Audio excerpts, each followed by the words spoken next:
कल को दिसंबर में गुजरात के चुनाव हो रहे हैं। अब जनता कह रही है ये गुजरात हारेंगे। अब अगर ये गुजरात हारेंगे तो ये 10 दिन पहले चिट्ठी लिख देंगे चुनाव आयोग को कि भाई हम गुजरात को और महाराष्ट्र को एक कर रहे हैं, इसलिए गुजरात के चुनाव टाल दो। गुजरात के चुनाव टल जाएंगे। अगली बार ये लोकसभा हारेंगे, चिट्ठी लिख देंगे जी ये पार्लियामेंट्री फॉर्म ऑफ सिस्टम बड़ा खराब है, हम प्रेसिडेंशियल फॉर्म ऑफ सिस्टम ला रहे हैं, संविधान बदल रहे हैं, चुनाव टाल दो। चुनाव टल जाएंगे। ये क्या मजाक बना रखा है इन्होंने, नौटंकी कर रखी है इन्होंने।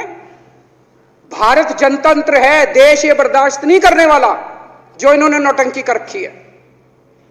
कहते हैं हम दुनिया की सबसे बड़ी पार्टी हैं, हम तो जी दुनिया की सबसे छोटी पार्टी हैं। फिर भी डर गए तुम लोग।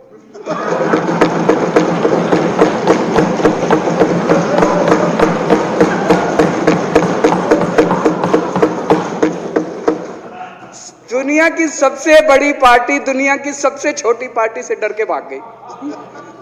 क्या कायर हो यार। हिम्मत है तो चुनाव लड़के दिखाओ बीजेपी वालों, मान जाएंगे तुमको। हिम्मत है तो चुनाव लड़के दिखाओ। कहते हो 56 इंच का सीना है, नहीं तो मान लो 56 इंच का सीना नहीं है, झूठ। नहीं तो मान लो कुर्ते के नीचे 56 इंच का सीना नहीं है, झूठ है ये।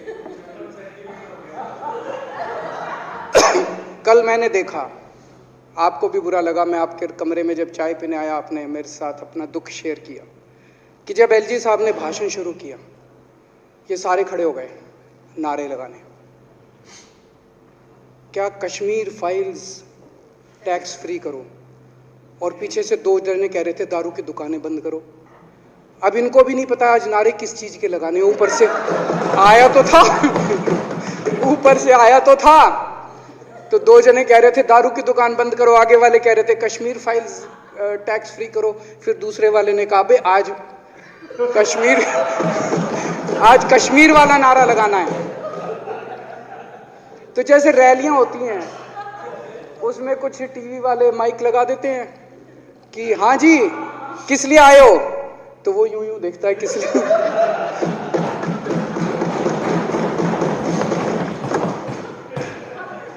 क्या हाल बना दिया इनका। इसलिए थोड़ी राजनीति में आए थे, इसलिए थोड़ी राजनीति में आए थे। एक पिक्चर आई थी बंटी और बबली, उस पिक्चर में एक सीन था, कुछ लोग एक नेता के घर के सामने जाते हैं, हमारी मांगे पूरी करो, हमारी मांगे पूरी करो। नेता बाहर आता है, कहता है क्या मांगे हैं, तो सारे एक दूसरे की तरफ, उनको पता ही नहीं क्या मांगे। आज सारे देश की सारी भारतीय जनता पार्टी एक पिक्चर के पोस्टर लगा रही है गली गली में जाके।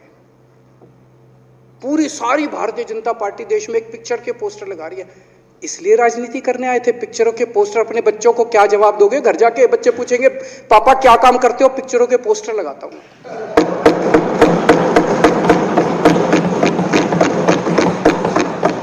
8 साल केंद्र सरकार चलाने के बाद अगर किसी देश के प्रधानमंत्री को विवेक अग्निहोत्री के चरणों में शरण लेनी पड़े तो इसका मतलब उस प्रधानमंत्री ने 8 साल में कोई काम नहीं किया।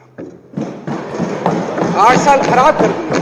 बताओ, विवेक अग्निहोत्री के चरणों में उनको शरण लेनी पड़ रही है, बचा लो बचा लो बचा लो। अगर किसी प्रधानमंत्री को कह रहे हैं कश्मीर फाइल्स टैक्स फ्री करो, अरे यूट्यूब पे डाल दो, फ्री हो जाएगी। टैक्स फ्री क्यों करा रहे हो?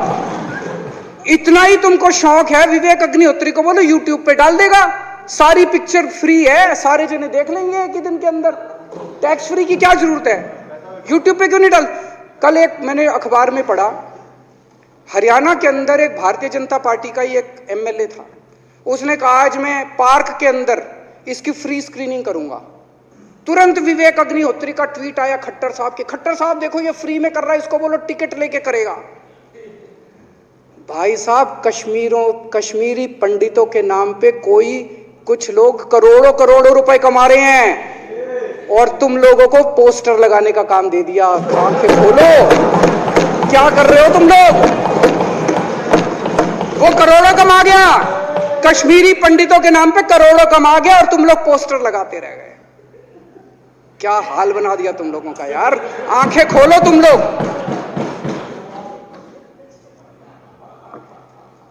भेड़ बकरियों की तरह हाँक रखा है पूरे बीजेपी वालों को, भेड़ बकरियों की तरह हाँक रहे हैं। एक दिन बोले 3 का कृषि कानून लेके आए हैं, बहुत शानदार है, और फिर नीचे मैसेज आया भाई सारे जने तारीफ करो मोदी जी की। सारे बोले वाह मोदी जी वाह, क्या मास्टर स्ट्रोक है।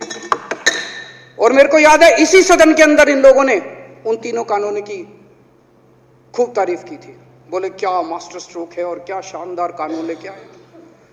1 साल के बाद फिर आया भाई 3 कानून वापस ले लिए, बोलो फिर तारीफ करो मोदी जी की, भाई कानून बेकार थे मोदी जी क्या।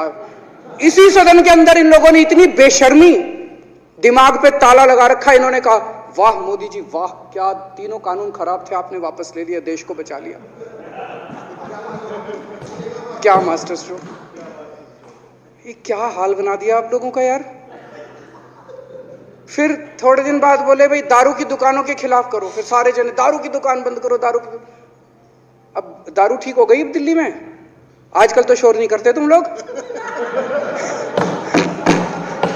अब कश्मीर फाइल आ गई, पहले कृषि कानून, रोज काम दे रखा है तुमको, कुछ ना कुछ ऊपर से आ जाता है, काम दे रखा है। अब दारू की दुकान है।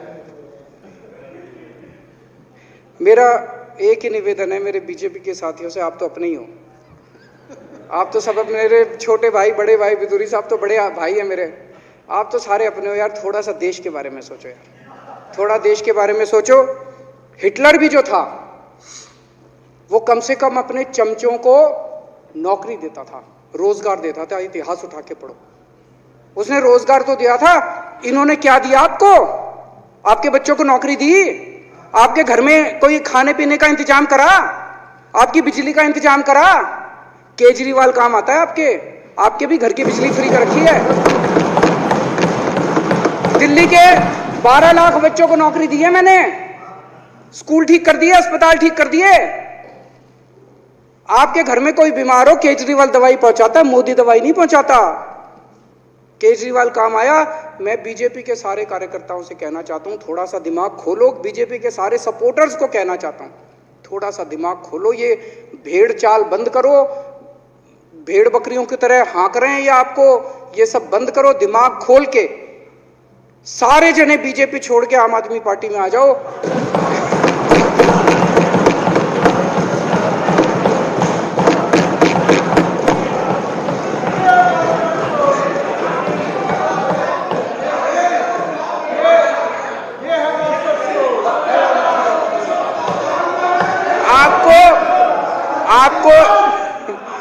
आपको इज्जत मिलेगी, सम्मान मिलेगा, आपसे कतई झूठे नारे नहीं लगवाएंगे। राष्ट्र निर्माण में आपको साथ लेंगे हम, राष्ट्र निर्माण करेंगे आपके साथ मिलकर। ये पोस्टर भी नहीं लगवाएंगे झूठी फिल्मों के। और जो भी करना हो, कम से कम यार ये पिक्चर का प्रमोशन करना तो बंद करो। ये गंदे लगते हो तुम लोग, अच्छी शोभा नहीं देता आप लोगों को यार। आप अच्छे आदमी हो, कुछ करने आए थे राजनीति में, कहां पिक्चर के पोस्टर और प्रमोशन करने में लगा दिया। कल एलजी साहब की स्पीच पूरे देश ने सुनी। एलजी साहब को एक तरह से केंद्र सरकार का नुमाइंदा माना जाता है। एलजी साहब ने भी हमारी सरकार की कितनी तारीफ करी। 50% जीडीपी 5 साल के अंदर बढ़ गया, भारत में आज तक कभी किसी राज्य का नहीं बढ़ा। इतने शानदार काम दिल्ली सरकार ने किए हैं कि केंद्र सरकार द्वारा नियुक्त एलजी साहब ने भी दूसरी सरकार की, आम आदमी पार्टी की सरकार की भूरी भूरी शब्दों में तारीफ की। मैं एलजी साहब का बहुत बहुत शुक्रिया अदा करना चाहता हूं और इस धन्यवाद प्रस्ताव का समर्थन करता हूं।